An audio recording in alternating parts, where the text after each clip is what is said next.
नमस्कार दोस्तों, मैं चैन सिंह आपका इस वीडियो में हार्दिक स्वागत करता हूं। और आज हम पढ़ेंगे त्रिकोणमितीय सूत्र।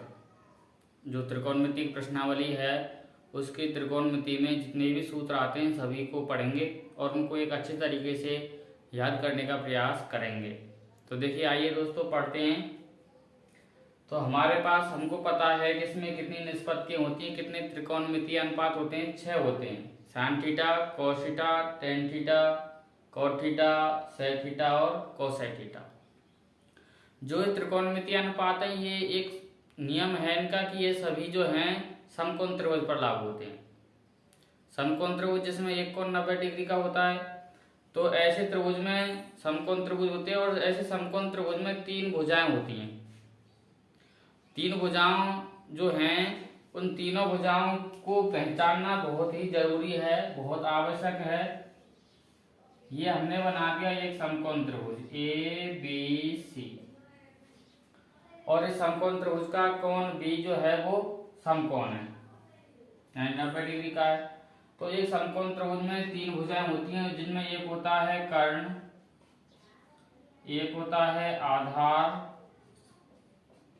और एक होता है लंब। अब तीनों भुजाओं पहचानेंगे कैसे कि कौन सी भुजा लंब है, कौन सी कर्ण है और कौन सा आधार। तो देखिए दोस्तों, जो 90 डिग्री का कोण है आपका, जो समकोण त्रिभुज है, जो समकोण है, उसके सामने वाली भुजा ये होगी कर्ण। समकोण के सामने वाली भुजा क्या कहलाएगी? कर्ण। अब ये कर्ण तो फिक्स हो गया कि इसमें AC ही रहेगा, लेकिन अब बचते हैं लंब और आधार। जो लंब और आधार हैं ये निर्भर करते हैं थीटा पर। कौन से कोण के बारे में पूछा जाए, अब इसमें 90 कोण के अलावा एक कोण तो ये शेष बच रहा है, एक कोण ये शेष बच रहा है, या कोण A और एक कोण C। तो लंब और आधार कोण पर निर्भर होते हैं कि इस कोण के लिए कौन सा लंब होगा, कौन सा आधार होगा, इसके लिए कौन सा लंब होगा, कौन सा आधार होगा। तो ये जानना बहुत ही आवश्यक है क्योंकि इसके ऊपर भी बहुत सारे सवाल पूछे जाते हैं परीक्षा में। तो जिस मान के चलो हम इस कोण की बात करें, कोण A के लिए, कोण A, तो कोण A के यदि हम लंब और कर्ण तो फिक्स है, कर्ण तो यही रहेगा AC दोनों के लिए, चाहे कोण A हो चाहे कोण C हो। तो कोण यदि हम A की बात करें तो लंब इसके लिए इस कोण के सामने वाली भुजा होगी लंब। कोण A के लिए लंब होगा BC। अब बची कौन सी भुजा? ये कर्ण हो गई, ये लंब हो गई, तो ये भी क्या बचा? आधार। ये तो हो गया लंब और A भी हो गया आधार। यदि बात करें कोण C के लिए, तो कोण C के लिए लंब और आधार परिवर्तित हो जाते हैं। कर्ण तो वही रहता है लेकिन लंब और आधार क्या हो जाते हैं? परिवर्तित। कोण C के लिए, इसमें कोण C की बात करें तो इसके लिए लंब होगा इसके सामने वाली भुजा यानी AB क्या होगा? लंब। और BC क्या होगा? BC होगा आधार। तो देखा कि इसमें यदि जिस कोण के बारे में पूछा जाए उस कोण के सामने वाली जो भुजा होगी वो होगी लंब, शेष बचती आधार।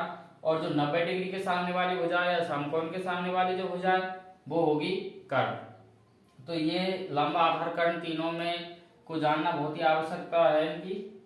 तब ये सवालों में पता चल जाता है इनमें कौन सा लंब है, कौन सा कर्ण है, क्योंकि इन लंब, कर्ण और आधार का इनमें क्या होता है? प्रयोग होता है। देखिए, अब हम इन सूत्रों का अध्ययन करते हैं। तो साइन थीटा, इन सूत्रों को याद करने के लिए एक ट्रिक का भी प्रयोग करते हैं। जैसे एक होती है LAL बटे KKA, इसको बोलते हैं लाल बटे कक्का। यहाँ पर L जो होता है ये होता है लंब, A जो होता है ये होता है आधार, और K जो होता है ये होता है कर्ण।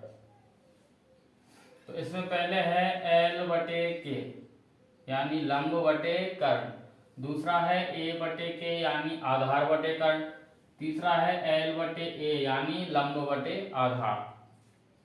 तो देखो वैसे भी हम सूत्रों को याद रख सकते हैं। साइन थीटा बराबर होता है लंब बटे कर्ण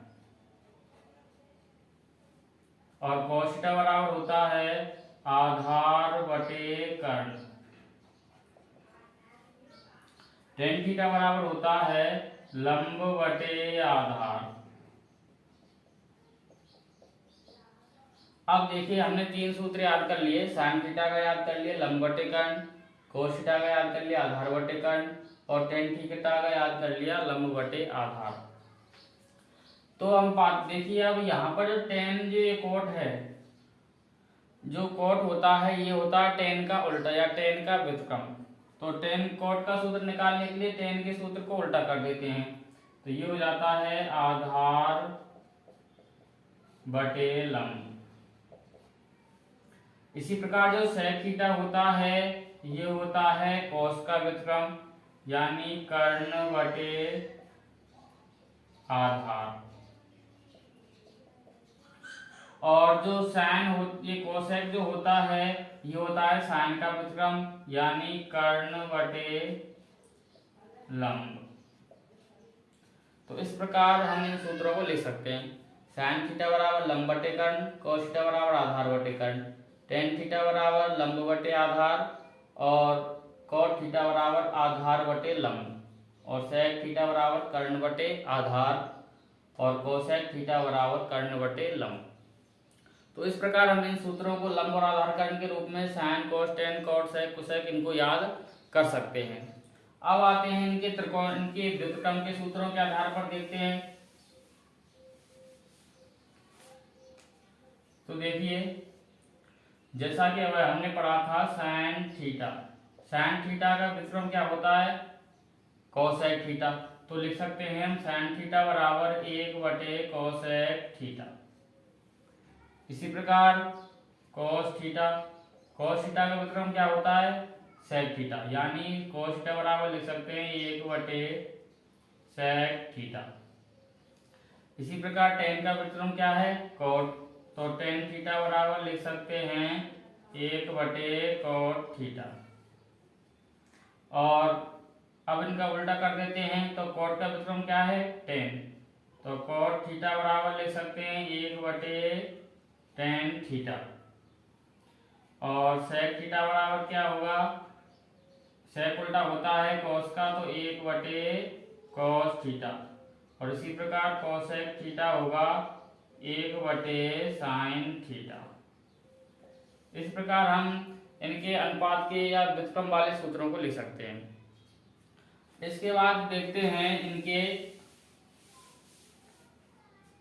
पूरक कोण के रूप में त्रिकोणमितीय अनुपातों के जो सूत्र होते हैं। पूरक कोण या जिन दो कोणों का योग 90 डिग्री उन्हें पूरक कोण कहते हैं। तो पूरक कोणों के रूप में इनका सूत्र लिखते हैं इनके, देखिए साइन 90 माइनस थीटा बराबर होता है कोस थीटा। और यदि कोस जिस साइन 90 साइन में से किस कोण को घटा दिया जाए तो किसके बराबर होगा, वो कोस थीटा के मान के बराबर होगा। इसी प्रकार कोस 90 माइनस थीटा बराबर होता है साइन थीटा। और देखिए आगे इसी प्रकार टेन 90 माइनस थीटा बराबर होता है कॉट थीटा या फिर कॉट 90 माइनस थीटा बराबर होता है टेन थीटा। अब बचे जिसके देखो सेक 90 माइनस थीटा बराबर होता है कोसेक थीटा और कोसेक 90 माइनस थीटा बराबर सेक थीटा। देखिए ये हैं पूरक कोणों के जो त्रिकोणमितीय सूत्र हैं वो हैं साइन 90 माइनस थीटा बराबर कोस थीटा, कोस 90 माइनस थीटा बराबर sine theta, ten 90 minus theta बराबर कॉट थीटा और कॉट 90 माइनस थीटा बराबर टेन थीटा। सेक 90 माइनस थीटा बराबर होता है कोसेक थीटा और कोसेक 90 माइनस थीटा बराबर होता है सेक थीटा।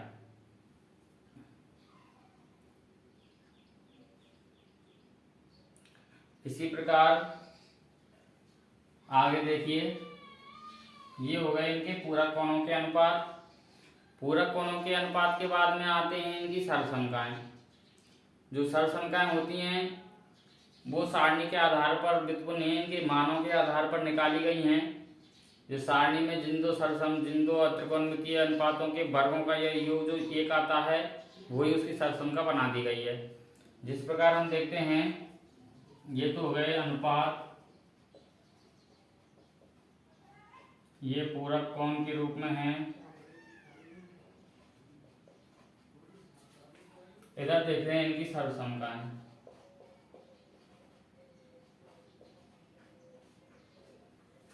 जो सरसंख्याएं होती हैं, पहली सरसंख्या है sine square theta plus cos square theta बराबर होता है 1। साइन का वर्ग करें, साइन थीटा के मान का वर्ग करें और कोस थीटा के मान का वर्ग करके दोनों को जोड़ें तो दोनों का योगफल कितना आता है 1। अब यहाँ से हम साइन और कोस के मान निकाल सकते हैं और साइन स्क्वायर कोस स्क्वायर के मान भी निकाल सकते हैं। देखिए, यदि हम साइन स्क्वायर का मान यहाँ से निकाला जाए, साइन स्क्वायर थीटा का मान यदि निकालें तो कोस स्क्वायर का पक्षांतरण करके इधर ले जाते हैं तो ये हो जाता है 1 माइनस कोस स्क्वायर थीटा। और यदि यहाँ से साइन थीटा का मान यदि निकालें तो इधर से वर्ग को हटा देते हैं, उधर क्या लगा देते हैं अंडर रूट का चिन्ह। इसी प्रकार यदि कॉस स्क्वायर का मान निकाला जाए तो 1 माइनस, अब की बार कॉस स्क्वायर का मान निकालने के लिए साइन स्क्वायर का पक्षांतरण कर देते हैं तो ये हो जाता है साइन स्क्वायर थीटा। ये तो जो सूत्र है ये इसी सरसंख्या से निकले हैं। एक होती है 1 प्लस टेन स्क्वायर थीटा बराबर sec square theta. 1 plus tan square theta बराबर होता है सेक स्क्वायर थीटा। अब यदि यहाँ से हम टेन स्क्वायर का मान निकालें, टेन स्क्वायर थीटा बराबर होता है सेक स्क्वायर थीटा माइनस 1 को इधर पक्षांतरण कर देते हैं तो ये हो जाता है माइनस का 1। इसी प्रकार आगे, अब यदि यहाँ से हम 1 का बराबर 1 रखें तो क्या करना है कि इस टेन स्क्वायर का पक्षांतरण कर देते हैं इधर, तो टेन स्क्वायर इधर प्लस का इधर आके हो जाता है माइनस का, तो ये बन जाता है sec square theta minus tan square theta बराबर 1। इस 1 को इधर रखते हैं, टेन स्क्वायर का पक्षांतरण इधर कर दिया तो माइनस का टेन स्क्वायर, सेक स्क्वायर इधर है ही, ये बराबर का इधर वाला 1 हमने इधर लिख दिया, इसको इधर लिख दिया तो सेक स्क्वायर थीटा बराबर आता है 1 ये sec square theta minus tan square theta बराबर 1। इसी प्रकार एक सरसंख्या और है 1 प्लस कॉट स्क्वायर थीटा बराबर होती है कोसेक स्क्वायर थीटा। इसी प्रकार यहाँ से 1 का मान यदि निकालें तो 1, इससे यदि हम कॉट स्क्वायर का मान यहाँ से निकालें तो 1 का पक्षांतरण कर देते हैं इधर तो ये हो जाती है कॉट स्क्वायर थीटा बराबर कोसेक स्क्वायर थीटा माइनस 1।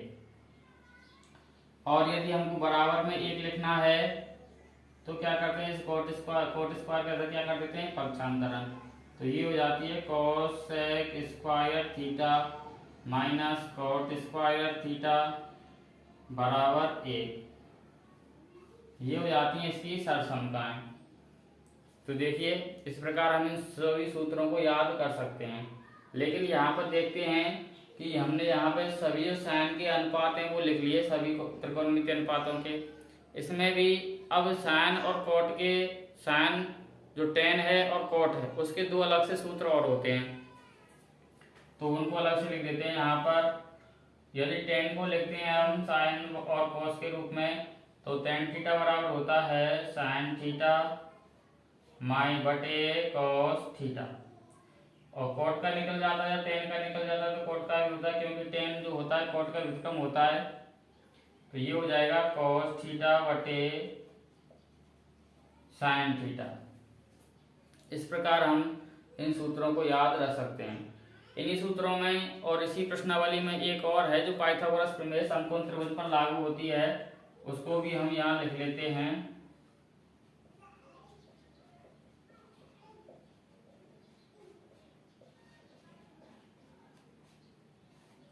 ये जो प्रमेय होती है ये समकोण त्रिभुज पर ही लागू होती है, और जिसमें अभी बताया था कर्ण, आधार और लंब का प्रयोग होता है।